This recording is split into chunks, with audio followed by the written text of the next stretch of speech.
Welcome to the Custodial Support Forum, where each episode we discuss issues related to one of the largest problems in America, child support. Hi, my name is Kai Patterson and I'm your host. In this episode, we'll discuss the federal crimes related to helping someone avoid paying child support. And we're going to show you what legal steps you can take against individuals that help non-custodial parents avoid paying child support.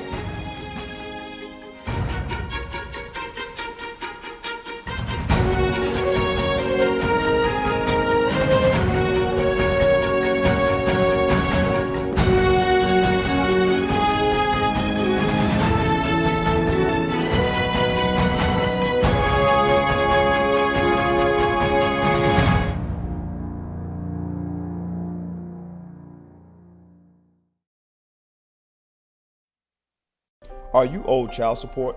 Does the non-custodial parent of your children avoid your calls, hide their income and assets, or has relocated to prevent paying child support? The Custodial Support Foundation provides you with the services to begin receiving the child support your children need. Call 855-851-HELP now to receive the help your children deserve.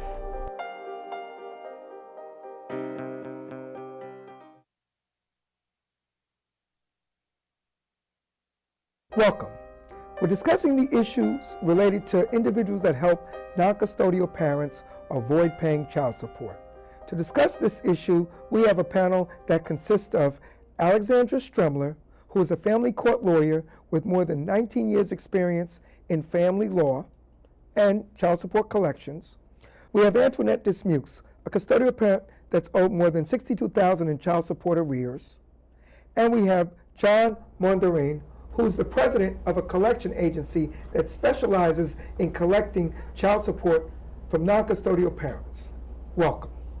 We're discussing the issues related to individuals that help non-custodial parents avoid paying child support. Antoinette, you're a custodial parent. You're owed arrears.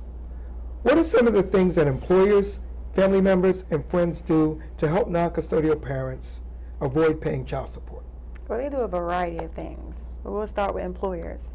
Employers, especially if they know the individual, if they've expressed some level of hardship, they allow them to work under the table without putting them on the books. They misrepresent their salaries, so that they say, oh, if they're really making 80, they might put like 30 or 40. So this is what employers, talking about what employers yes, do what some to help non-custodial they parents. pay under the table. Okay. And which actually works out for them because you don't have to worry about all the HR and benefits and taxes and all of that. And family and friends actually allow the non-custodial parent to, they actually put their assets in their friends and family name. They actually think they're helping them out. I think that you're bringing up an excellent point. A lot of folks, including small employers, you got an employee, you got a loyalty to them. You know, this is the person who comes and opens the doors at 6 a.m.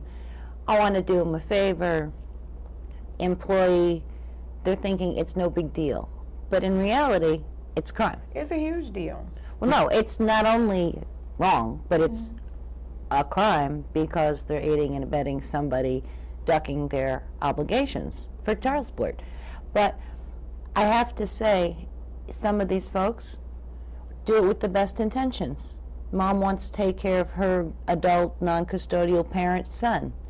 Doesn't think there's anything wrong with transferring the deed to the house. I'm just they know saying that is very wrong because a lot of them have issues and that either they don't like the custodial parent or they don't think it's their baby, their grandchild. So this is why employers or family members would do this. Yeah, those are some of the reasons why, you know, even though it doesn't matter, because at the end of the day, if that's their grandchild or nephew or niece, that non-custodial parent needs to be paying that support. What and about they would give them a song and a dance as to, oh, they taking too much money, I don't have it, yada yada, and then they go on and they say, okay, well, you know, if he wants to get a car, they put it in their mama name, they put it in their child's name, they put it in everybody's name, or the new girlfriend, exactly, because you have that situation when you have a new relationship and, you know, you want to keep what you have,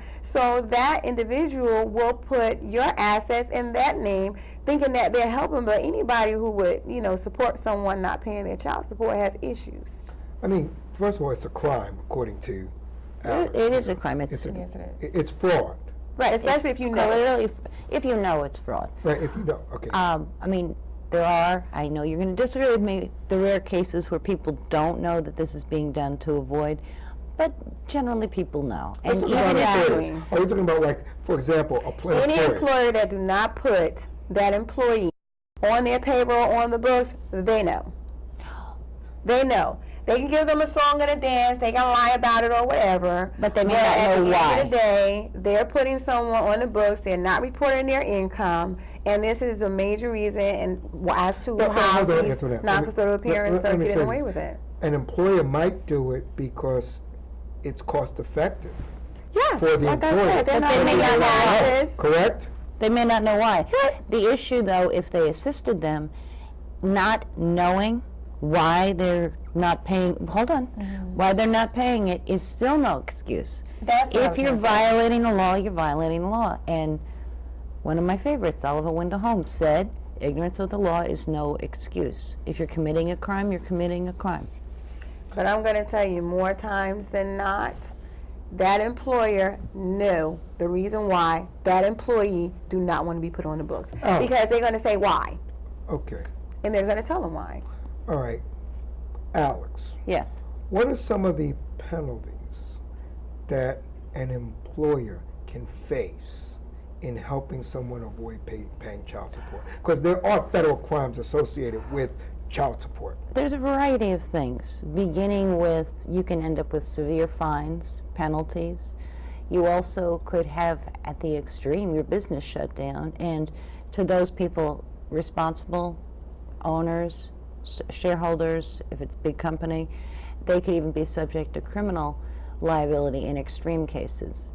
To knowingly help somebody avoid paying child support, it is a crime. And the thing is, you're subject to all of that range of penalties. So we're talking about people that help people not pay child support. In order to do that, you've got to commit some crime.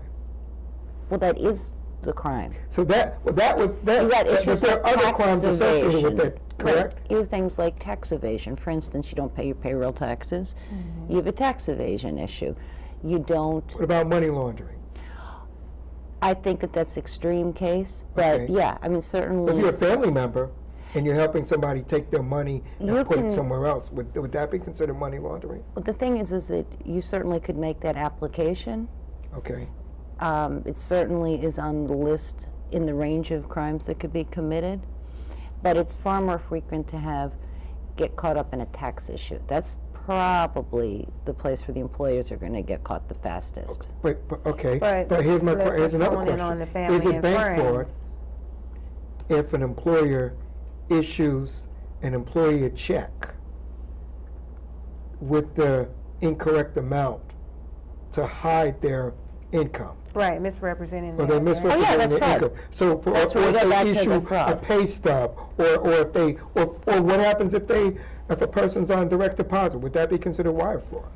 Well, the thing is that if they are fraudulently representing what they are paying this person, the range of penalties can be anything from a fine for a minor or early offense Okay. to potentially incarceration because of the implications of things, as you point out, money laundering, wire fraud, bank fraud. John, you own you own a collection agency. Yes. Have you come in contact with have you come across issues related to people that have tried to help people hide money in collections? All the time. You get a lot of the parents are always willing to help, wanting to change and do things, and it's a little bit more difficult to persuade them that what they're doing isn't right. When you're dealing with an employer, though, we let them know that what they're doing is wrong, and that we are not going to stop, and we're going to make sure all the regulatory bodies know exactly what they're doing. The Department of Labor, the Department of Taxation, we're going to alert them that this person is here and that they're not going to be, they're not paying properly. So we make it easy for them to give up the person. Absolutely, because if you're an employer or if you're a family member and you're basically facing potential legal action, and you know now an agency such as yours, which also provides investigative services, Correct. Will investigate the collections issues, it's easy for a person to say, okay, I don't know if I want to deal with the ramifications. Exactly. If nobody ever calls and says, this is a problem and we're going to make it a problem for you, they're going to keep doing it.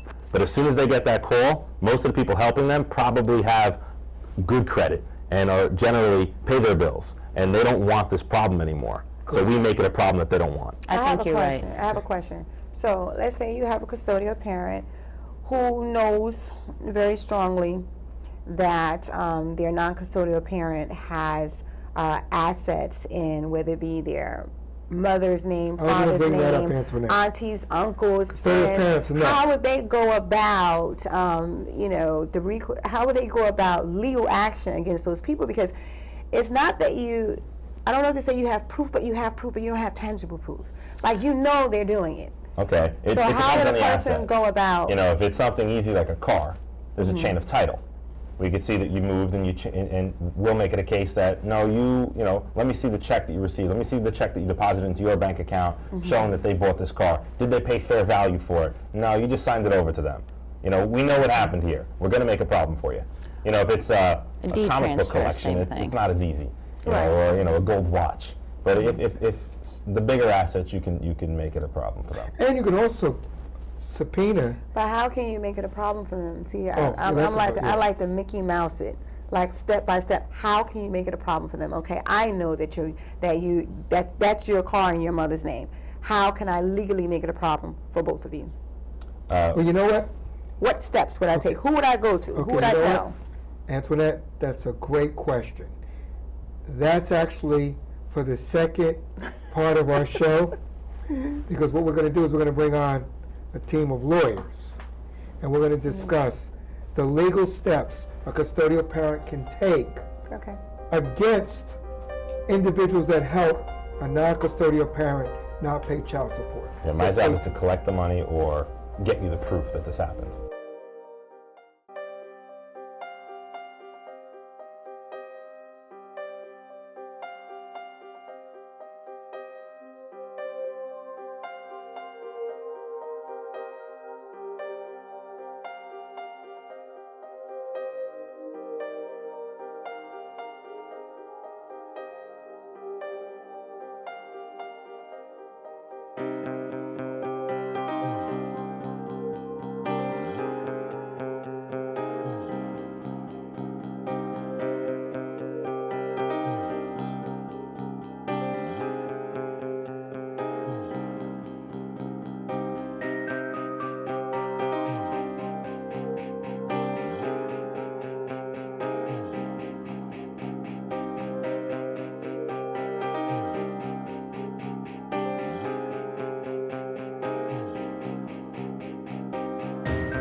Are you owed child support?